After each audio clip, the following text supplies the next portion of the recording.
இதுக்கு மேலும் காக்க வச்சோம்னா நல்லா இருக்காது. அடுத்து ஒரு மேடை அமையும் போது இன்னும் நம்ம சமுதாயத்துக்கு செய்யற நல்ல உள்ளங்கள் நிறைய பேர் இருக்கிறாங்க. குறிப்பாக சொன்னா அந்த மாமா மரியதாஸ் அவர் பேசணும்னு நாங்கள் ஆசைப்பட்டோம். சமுதாயத்துக்கு எத்தனையோ முறை கூட்டு நிறைய அறிவுரைகளை சொல்லுகிறார். அடுத்த கட்டத்திலே அவரை நாங்கள் பேச வைப்போம். அதே போல சாந்தகுமார், நம்ம சாந்து ரொம்ப போன மேடையில விட ரொம்ப சிறப்பா பேசினாரு. அவரையும் நாங்க அழைத்திருந்தோம். ரீகன், நம்ம குமார், இவங்கெல்லாம் சமுதாயத்துக்கு அந்த நாள்ல இருந்து அக்கறை உள்ளவர்கள். இவங்கெல்லாம் யாருன்னு நமக்கு உங்களுக்கு தெரியும். ஏன் தெரியாம போகுது? எந்த சமுதாய பிரச்சனைனாலும் நம்ம கூப்பிட்டா வராம விட்டதில்லை. அங்கேயும் பல விழாக்களை சிறப்புகளை நடத்தி மக்களை வழி நடத்துறதுல பண்ணிட்டு இருக்கிறாங்க. அவர்களுக்கெல்லாம் நாங்கள் மதிப்பளித்து இங்க நிறைய பேச வேண்டும் என்று நமக்கு நேரமும் கட்டாயம் இருந்தாலும் கூட காலத்தின் கட்டாயத்தை கருதி எல்லோரும் பசியோடு இருக்கிறார்கள். எனவே நாமெல்லாம் சாப்பிடுவோம். முதல்ல ஒரு சின்ன அண்ணனுக்கு பிறந்த நாள் விழா வந்துட்டதுனால இதை நம்ம ஒரு கேக் வெட்டி சிறப்பாக முடிச்சுட்டு நம்ம முடிச்சுக்கலாம். Thank you for all. என்னை என் பிறந்த நாளை கொண்டாடுகிற அளவுக்கு நீங்களா இருந்தீங்கன்னா நான் களத்திலே இருப்பதனால் தான்.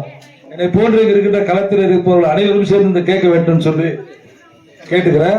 அனைவருக்கும் இந்த மாலை போட சொல்லு.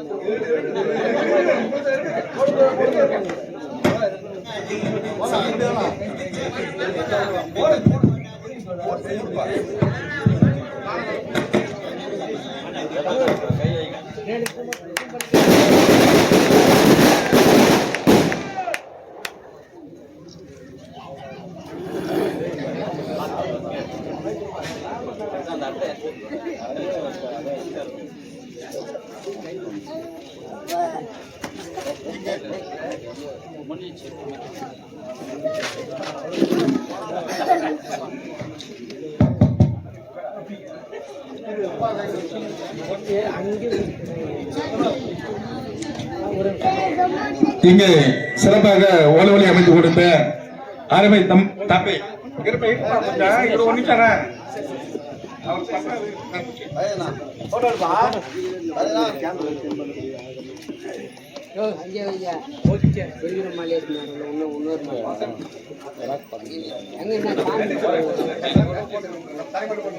நன்றி உரை வழங்க தம்பி தவசித்திரன் அவர்களே மேடைக்கு சால்வை அணிவிப்பவர்கள் மேடை.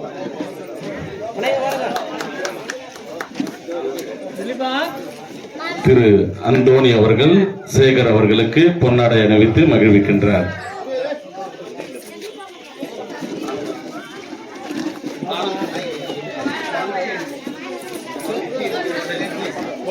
மகிழ்ச்சி NGO நிறுவனர் ஆனந்தன் அவர்கள் சேகர் அவர்களுக்கு பொன்னாடை போற்றி மகிழ்விக்கின்றார்.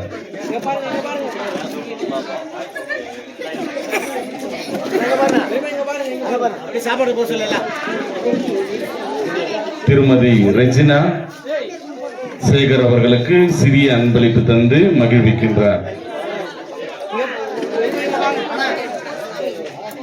திரு ஜான் செல்வராஜ் HM மார்கரெட் அவர்களின் சார்பாக திருவாளர் சேகர் அவர்களுக்கு பொன்னாடை போற்றப்படுகிறது.